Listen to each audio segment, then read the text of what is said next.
Good morning, Transit. How you feeling this morning? Yes. Lots of energy in the room. I love that. Love that. Good morning. So glad that you guys are here.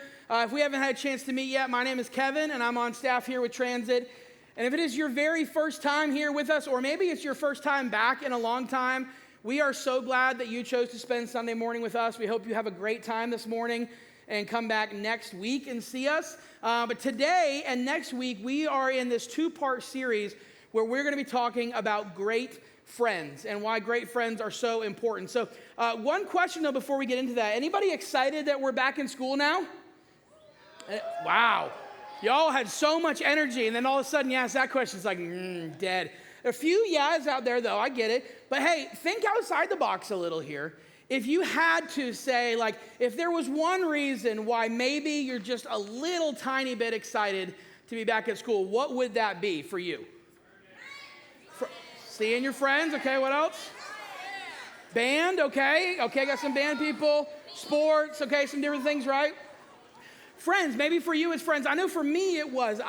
If any of you have had a chance to kind of hang out with me a little bit outside of here, you may know I am really extroverted. I love being around people. And so for me, I always hated school.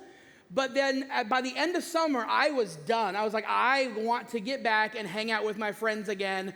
If I have to do the schoolwork in order to do that, fine, I'll deal with it. But I wanted to be back hanging out and seeing my friends every day. And so I was super excited when school would come back around. But then again, by the end of the year, I was super excited when it was over too. But I know y'all may be excited because you get to see your friends more often. You're seeing them every day in the hall maybe. And so that's why we want to spend a little bit of time talking about that, because if there's one thing that we know is true about every single person in this room, every single person really in the world, myself, your leaders, you guys, the band up here, it's this. It's we all want to have great friends, right? We all want to have great friends. There's nobody who would say, I hope I have just the worst friends in the world. I want friends who are mean to me, who don't encourage me, who call me names. You know, I know for middle school boys, we call each other names anyway. But, you know, I want friends who are just terrible. They never text me back. Nobody would say that, right? We all want to have great friends in our life. And then there's something else that is true of us, and is especially true in this season of your life, in middle school and in high school, is that we all feel like we need to have some friends, right? We weren't made to go through life alone. And so none of us would say like, hey, it's just me, all on my own, and that's exactly how I want it. And now some people out there may say, I don't need 5, 10, 15, great friends around. I just need one or two.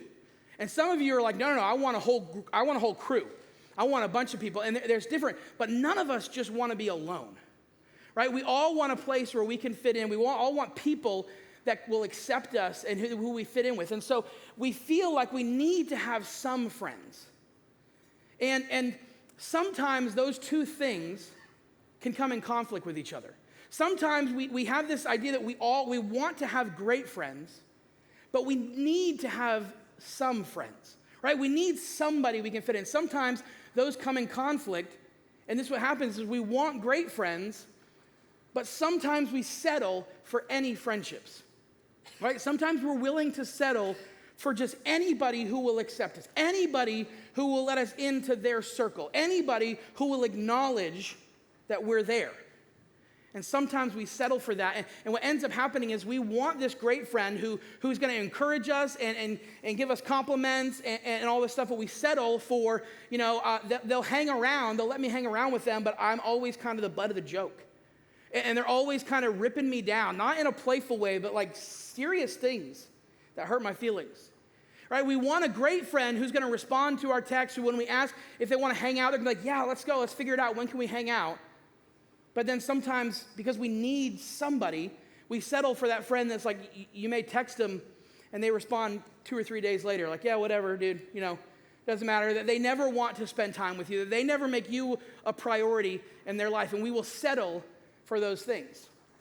So what happens, and what do we do when we run into that conflict, when we find that we want great friends, but we find ourselves settling for any friendship? And whenever I have a question about that, of like, what should I do in life, there's a group of books, about 3 or 4 books in the Bible that are called the wisdom books. And one of them, the most famous one of all of them that has just chock full of all kinds of wise sayings and stories is the book of Proverbs. Right? And so I want to take a look at that and what the author of the book of Proverbs says when you run into this, what you should do as far as the decisions you should make around the people you spend time with, the people who you call your friends. And here is what the author says. He says, walk with the wise and become wise, for a companion of fools suffers harm. Walk with the wise and become wise, because a companion of fools suffers harm. Notice he doesn't say here, fools suffer harm, right? He's not saying fool, because a lot of times what we can say is like, I know these guys that hang out with, these ladies that hang out with, they may do some stupid things, they may make some bad decisions, but that's not me. Like, I don't do that stuff. But this is saying it doesn't even matter if you're the one doing the foolish things. It's saying a companion of fools suffers harm, because I'm sure we all can think of a time where we know somebody who got in trouble, and maybe they actually didn't do anything wrong. They were just in the wrong place at the wrong time and with the wrong crowd, right? They were with the wrong people. And because of something that a person who's foolish, who makes unwise choices, when they do something stupid, it's not just them who suffers harm. The people around them as well get kind of brought into that, and maybe you've experienced that in your own life. And all of a sudden, maybe you get a label or you get consequences that you actually didn't do anything to cause, but you were hanging around with the wrong people. And it says you walk with the wise and you will become wise. Even if you wouldn't consider yourself that, if you will just surround yourself with people who make wise choices and are going kind of the right direction and encouraging you in that same way, then over time, that's going to rub off on you. It's basically saying whatever circle of people you surround yourself with, you are going to become more like them. If you hang out with idiots, foolish people, people who make unwise choices, you're going to become more like that.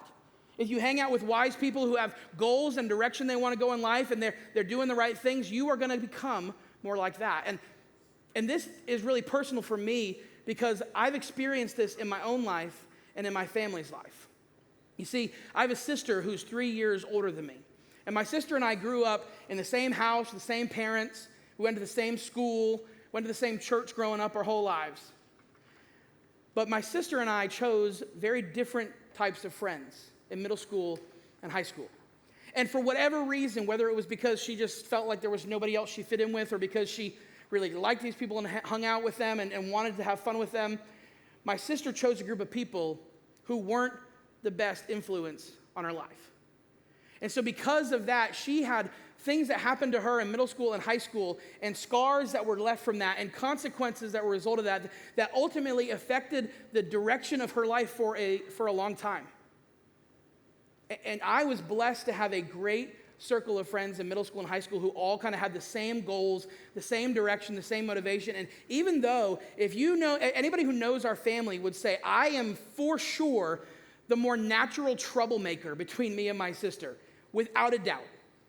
But because I had that group of people around me, they kind of helped me from veering off too far one side or the other and kept me going in the right direction.